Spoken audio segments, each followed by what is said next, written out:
અરવલ્લીના મેઘરજમાં મિની વાવાઝોડું ફૂંકાયું। જોરદાર પવનથી વીજતાર ટકરાતા આતિશબાજી જેવા ચમકતા દ્રશ્યો સર્જાયા। મુખ્ય માર્ગ પર ઘટના બનતા લોકોમાં ભયનો માહોલ છવાઈ ગયો।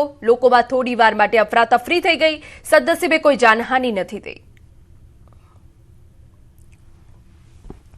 આપણે આ દ્રશ્યો બતાવી રહ્યા છે અરવલ્લીના છે કે જ્યાં મોડી સાંજે ભારે પવન ફૂંકાયો હતો અને જેના કારણે વીજપોલને નુકસાન થયું છે। જો કે ભારે પવનના કારણે વીજતાર ટકરાયા હતા અને તણખલા જેવા દ્રશ્યો સર્જાયા હતા, જેના કારણે લોકોમાં ભયનો માહોલ ફેલાયો હતો।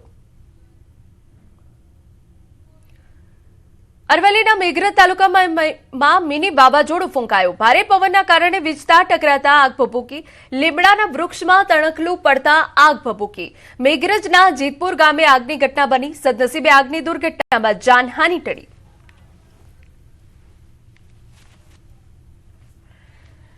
અરવલ્લીના મોડાસામાં આઇકોનિક બસપોર્ટ પર વાવાઝોડાની અસર, જેના દ્રશ્યો હવે આપણે બતાવી રહ્યા છે। મિની વાવાઝોડામાં એલિવેશન ગ્રીલ તૂટી પડી।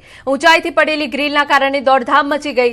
તોતિંગ બનાવેલું બસપોર્ટમાં કુદરતી આફત વચ્ચે જોખમી બન્યું છે। માત્ર 10 મિનિટ ફૂંકાયેલા પવનના કારણે બાંધકામની પોલ ખોલી નાખી। બસપોર્ટ પર હજારો લોકોની અવરજવર રહે છે। મોડાસા 4 રસ્તા પાસે સીડી પડતા કારને નુકસાન પહોંચ્યું। બસ સ્ટેશનના ઉપરની વાવાઝોડું હલકું વાવાઝોડુંના પવન આવવાના કારણે ઉપરની ઇંગલોની ગ્રીલો નીચે પડતા અમે અંદરથી દુકાનની અંદર બેઠેલા હતા। ઉપરથી નજર નાખીને જોતા જતા ઇંગલો બધી વારાફરતી પડવા લાગી ને માણસોની અવર જવર થતી હતી। એમાં પણ 2-3 માણસો બચી ગયા કે જે જોખમ જેવું હતું પણ બચી ગયા, પણ કુદરતી રીતે બહુ ખરાબ પરિસ્થિતિ થવાની હતી। હવે વાત અમદાવાદની કરીએ તો વાતાવરણમાં અચાનક પલટો આવ્યો। રાત્રિના સમયે ભારે પવન સાથે વરસાદ ખાબક્યો। શહેરના અનેક સ્થળોએ પાણી ભરાયા। કેટલીક જગ્યાએ વીજળી ડૂલ થતા અંધારપટ છવાયો। વરસાદી પાણીના પગલે રોડ પર વાહનોની ગતિ ધીમી પડી। વરસાદે પગલે વાતાવરણમાં ઠંડક પ્રસરી હતી અને લોકોને ભારે ઉકળાટ અને બફારાથી રાહત મળી હતી।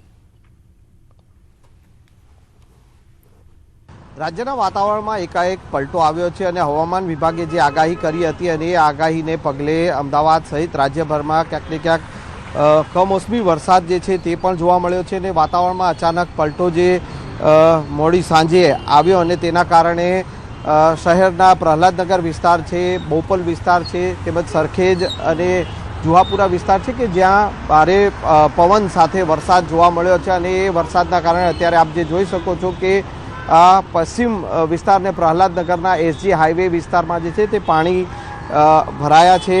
જે પ્રકારની આગાહી હતી હવામાન વિભાગે અને એ હવામાન વિભાગને પગલે આગાહીના પગલે વાતાવરણમાં એકાએક પલટો આવ્યો છે।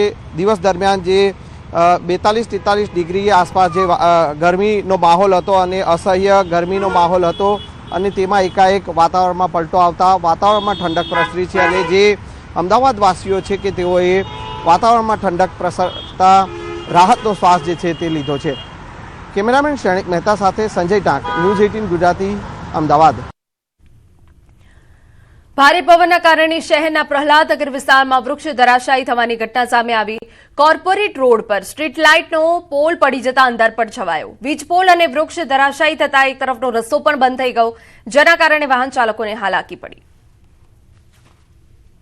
અમદાવાદ સહિત રાજ્યભરમાં વાતાવરણમાં એકાએક પલટો આવ્યો છે અને અમદાવાદમાં જે પ્રકારે વાતાવરણ પલટાયું છે અને તેના કારણે શહેરના એસજી હાઈવે વિસ્તારના કેટલાક વિસ્તારો છે કે જ્યાં ગાજવીજ સાથે વરસાદ પણ પડ્યો છે અને ભારે પવન ફૂંકાયો હતો। હાલ આપ જે દ્રશ્ય જોઈ શકો છો કે અમદાવાદના પ્રહલાદનગર વિસ્તારમાં જે કોર્પોરેટ રોડ છે કે ત્યાં એક સ્ટ્રીટ લાઇટનો પોલ જે છે તે રસ્તાની એક બાજુ નમી પડ્યો છે અને તેના કારણે રસ્તામાં જે છે એ વીજ પોલ નમી પડતા રસ્તો એક તરફનો બંધ થઈ ગયો છે અને બીજી તરફનું એ દ્રશ્ય પણ આપને બતાવીશ કે હાલ આપ જે જોઈ શકો છો કે જે રીતે પવનની તીવ્રતા હતી, ભારે પવન ફૂંકાયો હતો અને સાથે સાથે વરસાદ પડ્યો છે અને તેના કારણે રસ્તા પર ઝાડ પડવાની પણ ઘટના સામે આવી છે અને તેને લઈને એક સાઈડનો રસ્તો જે છે તે પણ બંધ થઈ ગયો છે।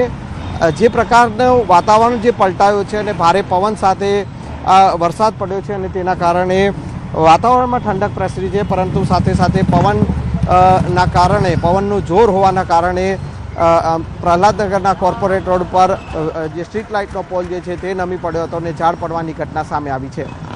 કેમેરામેન શ્રેણિક મહેતા સાથે સંજય ટાંક, ન્યૂઝ 18 ગુજરાતી, અમદાવાદ.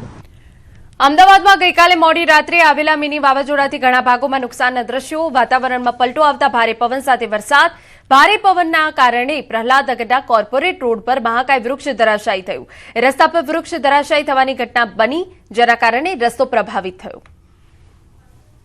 મંગળવારે સમગ્ર ગુજરાતની અંદર વાતાવરણની અંદર પલટો જોવા મળ્યો હતો. અનેક જિલ્લાઓમાં વરસાદ પણ જોવા મળ્યો હતો. અમદાવાદ શહેરની વાત કરીએ તો અમદાવાદ શહેરમાં કાળઝાળ ગરમી બાદ મોડી સાંજે અચાનક વાતાવરણની અંદર પલટો જોવા મળ્યો હતો અને ભારે પવન સાથે અનેક વિસ્તારોની અંદર વરસાદી ઝાપટા જોવા મળ્યા હતા. પરિણામે વૃક્ષો ધરાશાયી થવાના પણ બનાવો બન્યા હતા. આપ જે દ્રશ્ય જોઈ રહ્યા છો અમદાવાદના પ્રહલાદનગર કોર્પોરેટ રોડ પરના આ દ્રશ્યો છે કે જ્યાં એક મહાકાય વૃક્ષ છે તે ધરાશાયી થઈ ગયું હતું. રોડ પર આ વૃક્ષ ધરાશાયી થવાના પરિણામે જે સામાન્ય વાહન વ્યવહાર છે તે પણ બંધ થઈ ગયો હતો. અમદાવાદ શહેરમાં કાળઝાળ ગરમી બાદ જે પ્રકારે વાતાવરણની અંદર પલટો જોવા મળ્યો હતો અને વાતાવરણમાં ક્યાંક ને ક્યાંક ઠંડક પણ પ્રસરાઈ હતી. જોકે હવામાન વિભાગ દ્વારા પણ આગાહી કરવામાં આવી છે કે ગુજરાતની અંદર ક્યાંક ને ક્યાંક વાતાવરણની અંદર પલટો જોવા મળે છે અને છૂટો છવાયો વરસાદ પણ વરસી શકે છે. કેમેરામેન ખેંગા રાઠોડ સાથે ઋત્વિજ સોની, ન્યૂઝ 18 ગુજરાતી, અમદાવાદ. રાજ્યમાં 8મી સુધી હળવા છાંટા પડી શકે છે. હવામાન નિષ્ણાત અંબાલાલ પટેલની આગાહી છે. રાજ્યના કેટલાક વિસ્તારોમાં વાતાવરણ પલટાશે. દેશના ઘણા ભાગોમાં આંધી વંટોળ સાથે વરસાદ પડશે. મે મહિનામાં એક પછી એક પશ્ચિમી વિક્ષેપ આવતા રહેશે તેવી આગાહી કરી છે. 15 મેની આસપાસ પ્રી મોન્સૂન એક્ટિવિટીનો વરસાદ. દેશમાં પૂર્વ ભાગમાં ભારે વરસાદની સંભાવના. 7 થી 12 મેમાં બંગાળ ઉપસાગરમાં લો પ્રેશર બનશે. 15 થી 25 મે વચ્ચે બંગાળ ઉપસાગરમાં વાવાઝોડું બનશે. જૂનની શરૂઆતમાં વાવાઝોડું જોરદાર બની શકે. વરસાદી માહોલ વચ્ચે હજુ એક ગરમીનો રાઉન્ડ. 11 મેથી ગુજરાતમાં પાછી આકરી ગરમી પડશે. પ્રી મોન્સૂન એક્ટિવિટીનો હમણાં તારીખ 3, 4, 5, 6માં દેશના ઘણા ભાગોમાં પ્રી મોન્સૂન એક્ટિવિટીનો વરસાદ થવાની શક્યતા રહેશે. ગુજરાતમાં પણ ધીરે ધીરે લોઅર ક્લાઉડ બનશે તો લગભગ તારીખ 5 થી 8માં ક્યાંક પ્રી મોન્સૂન એક્ટિવિટીનો વરસાદ થવાની શક્યતા રહેશે. ગુજરાતમાં પણ લગભગ 40 કિલોમીટરનો વિન્ડ ગસ્ટ અને સામાન્ય જે પવન છે એ 10 થી 25 કિલોમીટરનો ફૂંકાવાની શક્યતા રહેશે. ખાસ કરીને કચ્છમાં ભારે પવન ફૂંકાવાની શક્યતા રહેશે. હવે ગરમીમાં આંશિક ઘટાડો થશે પણ બપોર પછી લૂ ચાલવાની શક્યતા રહેશે. ઉલ્લેખનીય છે કે અત્યારે ગરમી ઘટવામાં છે પરંતુ ધીરે ધીરે તારીખ 11 થી 20માં પુનઃ એક્ટિવિટી શરૂ થશે અને તારીખ 11 બાદ આગ જેટલી ગરમી ફરી પુનઃ થવાની શક્યતા રહેશે.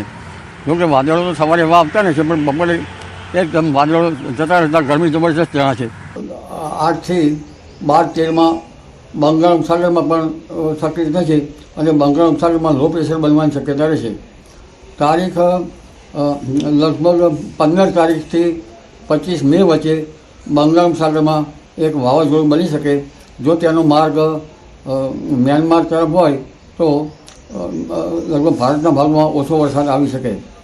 તારીખ જૂનની શરૂઆત સુધીમાં બંગાળ ઉપસાગરમાં વાવાઝોડા બનશે અને એક સખ્ત વાવાઝોડું બનવાની પણ શક્યતા રહે.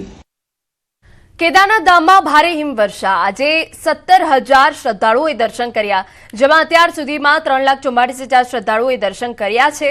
કેદારનાથ ધામમાં આજે પણ ભારે હિમવર્ષા થઈ રહી છે. સતત હિમવર્ષાથી ઠંડીમાં વધારો થયો છે, પરંતુ બાબા કેદારનાથના ભક્તોનો ઉત્સાહ હજુ પણ ઓછો નથી થયો. આજે મંગળવારે 17,000થી વધુ શ્રદ્ધાળુઓએ બાબા કેદારનાથના દર્શન કર્યા. 22 એપ્રિલે કેદારનાથ ધામના દરવાજા ખુલ્યા ત્યારથી 14 દિવસમાં કુલ 3,44,000 શ્રદ્ધાળુઓએ દર્શન કર્યા. વરસાદ અને હિમવર્ષા છતાં શ્રદ્ધાળુઓ દરરોજ બાબાના દર્શન માટે આવી રહ્યા છે. કેદારનાથ ધામમાં હાલમાં સતત બરફવર્ષા વચ્ચે પણ ભક્તોની શ્રદ્ધા અડગ છે. ભારે ઠંડી અને બદલાતા હવામાન વચ્ચે યાત્રાળુઓનું દર્શન માટેનો પ્રવાહ યથાવત છે. ભક્તોને કોઈ મુશ્કેલી ન પડે તે માટે સ્થળ પર પોલીસ બંદોબસ્ત ગોઠવાયો. જિલ્લા પોલીસ મુજબ અત્યાર સુધી 17,357 ભક્તોએ બાબાના દર્શન કર્યા. ભક્તોના અવિરત પ્રવાહ વચ્ચે હવામાનમાં સતત બદલાવ જોવા મળી રહ્યો છે. ક્યારેક વરસાદ તો ક્યારેક ભારે હિમવર્ષા જોવા મળી રહી છે. આ તરફ વાત કરીએ ઉત્તરાખંડમાં પ્રસિદ્ધ શીખ ધર્મસ્થાન હેમકુંડ સાહિબના દરવાજા 23 મેના રોજ ખુલી રહ્યા છે. તૈયારીઓ પૂર્ણ થઈ ગઈ છે. વહીવટી અધિકારીઓ તૈનાત કરવામાં આવ્યા છે. ગુરુદ્વારા સમિતિ, સ્થાનિક વહીવટીતંત્ર અને પોલીસની ટીમો મુસાફરી વ્યવસ્થાની સમીક્ષા કરવા માટે હેમકુંડ સાહિબ ખાતે સતત પહોંચી રહ્યા છે. હેમકુંડ સાહિબમાં હવામાન હજુ પણ બદલાઈ રહ્યું છે અને હવામાન બદલાતા બરફવર્ષા થઈ રહી છે. આમ છતાં દરવાજા ખોલવાની તૈયારીઓ ચાલી રહી છે. અને હવે વાત પરિશ્રમના પરિણામ પર.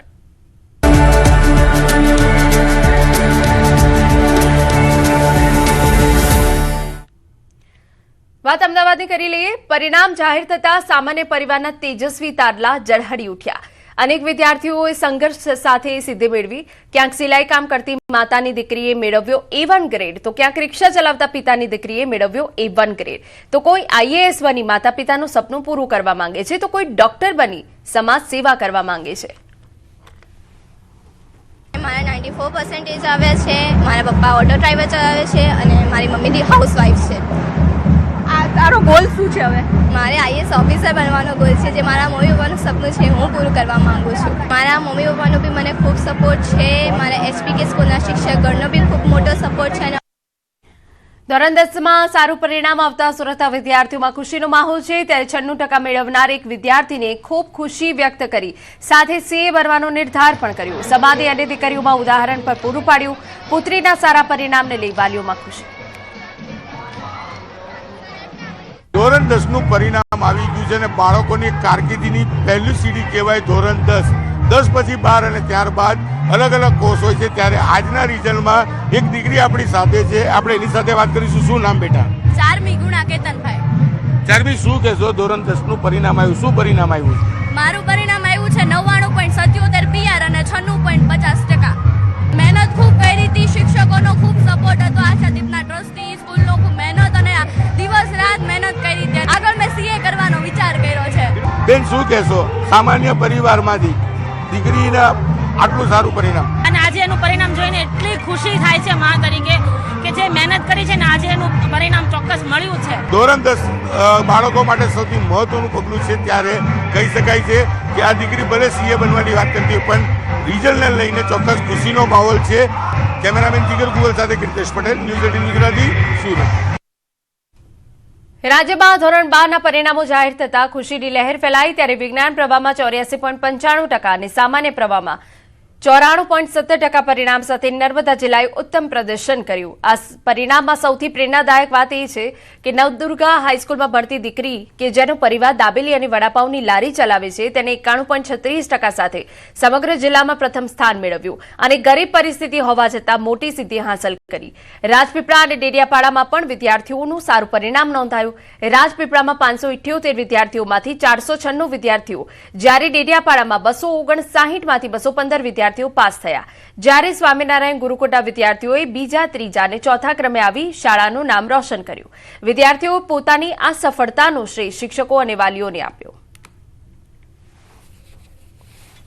આપણી શાળામાંથી માછી વિશ્વા એ સમગ્ર નર્મદા જિલ્લામાં ગ્રુપ B માં 3જા ક્રમાંકે, માછી સ્મિત 4થા ક્રમાંકે તથા વસાવત સંજના એ સમગ્ર ગ્રુપ A માં જિલ્લામાં 8મા ક્રમે આવેલી છે.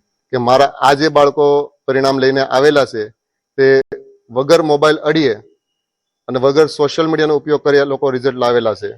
તો દરેક વાલીશ્રીને નમ્ર વિનંતી છે કે આપ પણ તમારા બાળકોને કોઈ મોબાઈલને કે સોશિયલ મીડિયા યુઝ ના કરવા દો, જેથી એમનું પણ પરિણામ ખૂબ સારું આવે, જેથી એજ્યુકેશનમાં તે વધુ ધ્યાન આપી શકે. હું આગળ જઈને એન્જિનિયરિંગ લાઈન લેવા ઈચ્છું છું અને આટલા સારા ટકા અને આટલા સારા પ્રોગ્રેસ પાછળનો બધો શ્રેય મારા ટીચરો, મારા માતા પિતાને જાય છે. તેમને મને ખૂબ મહેનત કરાવી છે અને હું આ વર્ષે સફળ થઈ. આટલું વર્ષ બધા ટીચરો એ મને બહુ જ મહેનત કરાવી છે અને બહુ જ હેલ્પ કરી છે. અન્ય સમાચાર પર નજર કરીએ. ચૂંટણી પહેલા પંજાબમાં બ્લાસ્ટની ઘટનાઓ. 2 અલગ અલગ જગ્યા પર બ્લાસ્ટ થયું. અમૃતસરના ખાસા વિસ્તારમાં આર્મી કેમ્પ બહાર બ્લાસ્ટ. જાલંધરમાં BSF હેડક્વાર્ટર બહાર સ્કૂટીમાં બ્લાસ્ટ. બંને જગ્યાએ સુરક્ષા એજન્સીઓ તૈનાત. પોલીસ અને ફોરેન્સિક ટીમ તપાસમાં લાગી. ઘટનામાં કોઈ જાનહાનિના અહેવાલ નથી. વિસ્તારથી વાત કરીએ. પંજાબના અમૃતસર શહેરમાં અટારી રોડ પર BSFના ખાસા કેમ્પ સામે આવેલ આર્મી કેમ્પની બહાર દિવાલ નજીક અચાનક ધડાકો થયો, જેના અવાજ દૂર દૂર સુધી સંભળાયા અને વિસ્તારમાં ભયનો માહોલ સર્જાયો. ઘટના અંગે જાણ થતાં પોલીસના ઉચ્ચ અધિકારીઓ તાત્કાલિક સ્થળ પર पहुंची गया। अराउंड 10:30 11 o'clock के आसपास इंफॉर्मेशन आया था कि यहाँ जहाँ खासा है वहाँ पे एक एक्सप्लोजन का साउंड आया है, तो वो चेक करने के लिए हम यहाँ पुलिस फोर्स एंड आर्मी यहाँ आई। सर, अब यहाँ पर पहुंचे आपने क्या वेरीफाई किया? FSL टीम भी आया है, मतलब बॉम्ब डिस्पोजल टीम भी है, चेक